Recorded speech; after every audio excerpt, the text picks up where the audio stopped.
face massage right there. Oh, yes. Hey, welcome to Mash on This, Mashable's daily culture and entertainment show that gives you tomorrow's biggest news stories today, sponsored by Ally's Hardest Working Dollar. I'm your host, Dawn Hewitt, that's both bad and bougie, also known as Dory Greenberg. On Mash on This, we give you a quick rundown of what we think is the best the internet has to offer, so be sure to tell us what you think in the comments, and we'll get to them at the end of the show. Don't be shy. Now let's get into it.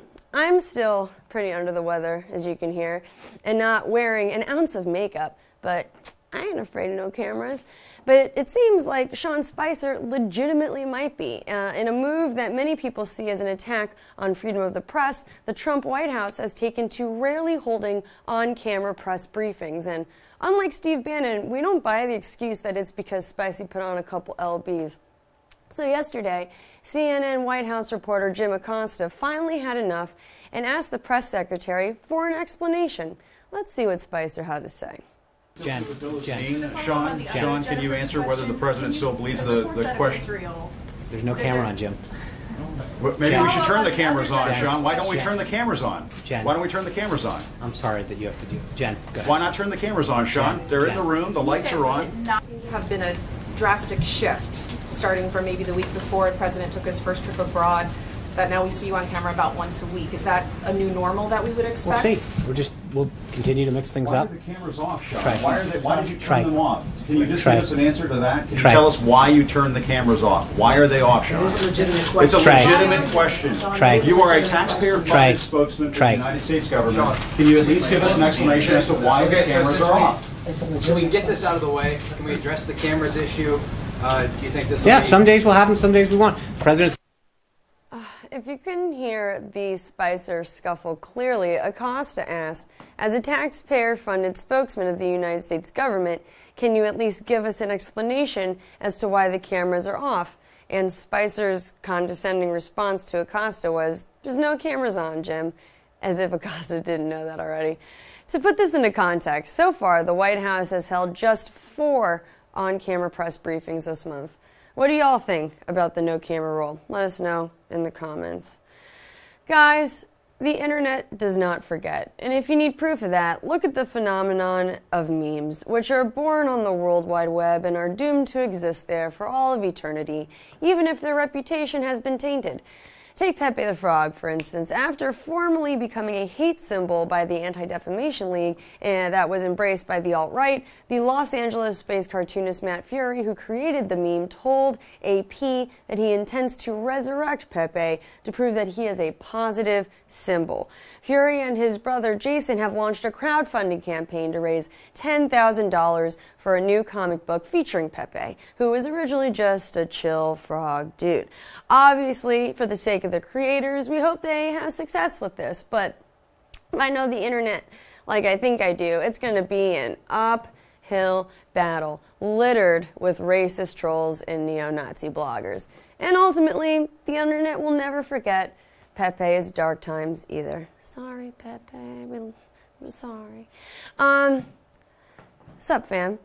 Have you heard of Snap Maps yet, dog? It's totally turned up all the way, because it doesn't just tell your friends where you are, it also tells them what you're doing as well. Lit. Since launching last week, Snap Maps, some people's Bitmojis are weirdly appearing in yellow cars, planes, and even on big armchairs. Why is Bitmoji appearing you in big armchairs, you ask? Well, according to Snapchat, these Bitmojis are actually called action emojis, and they appear when Snapchat pulls in things like your location, the time of day, and even how fast you're traveling. You have to be active on the app for this feature to work, but if you are, Snapchat knows what you've been doing, and that's cool, right? Sick. When you're asleep, your action emoji will appear as a very sleepy state on an armchair, or awkwardly standing up. I like that one. Snapchat also looks at your altitude, so it knows when you're flying and knows when your headphones are plugged into the phone jack, so your action emoji will look bitchin' with a tiny pair of headphones. If you don't F with the vision, or you don't want your friends to be all up in your business, we suggest you turn off the app, fam, because SnapMap stays creeping. Do I sound cool? Did I do it? Nailed it. Because of the way the music industry exists today, many artists make the bulk of their money by taking their show on the road. And now, Spotify is taking a page out of that playbook in the hopes that they too can reap in some dollar bills, because the music streaming service is going to be embarking on its first ever concert tour. Named after one of Spotify's most popular curated playlists, Rap Caviar will launch on August 12th in Atlanta with one of my favorite artists, Gucci Mane for the uninformed, and will continue on to Chicago, Houston, Los Angeles, New York, and Toronto, with more artists to be announced soon. As our own Carrie Flynn said, Spotify is bleeding money as it tries to win back the love and respect of artists, most famous of whom is T. Swift. And even though it has hosted intimate concerts at its office in New York City and sponsored showcases at South by Southwest, taking on a multi-city tour is a whole other beast. And we'll be keeping an eye on this one to see if Spotify's tour is legit or if it turns into another Fyre Fest-like disaster. And speaking of Taylor Swift, who has mostly been MIA except for when she emerged to supposedly sabotage Katy Perry's album release, she's finally returned to social media. The pop star recorded a video to help congratulate the Oklahoma City Thunder's Russell Westbrook after he was crowned the NBA's 2017 MVP. In this Facebook video, Taylor says they have each other to thank for their successful careers. Take a look. It's Taylor. Remember, I was the one who taught you how to play basketball. I was the one who taught you to dribble, to shoot hoops, you know?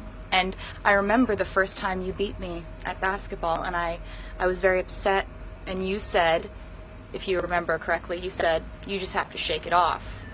And I got an idea. So essentially we have each other to thank for these careers, obviously. So that's why I'm a part of your congratulations video, because we go back, you know, what, 20 years. Actually, we've never met, and that's a fake story, but I wish it were the truth. And you are amazing. You're the MVP. I'm so happy for you. Sending you the biggest hug ever. Congratulations.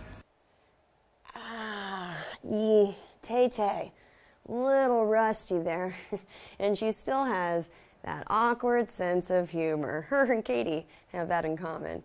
And now I guess they can say they're both fans of one another. Woo!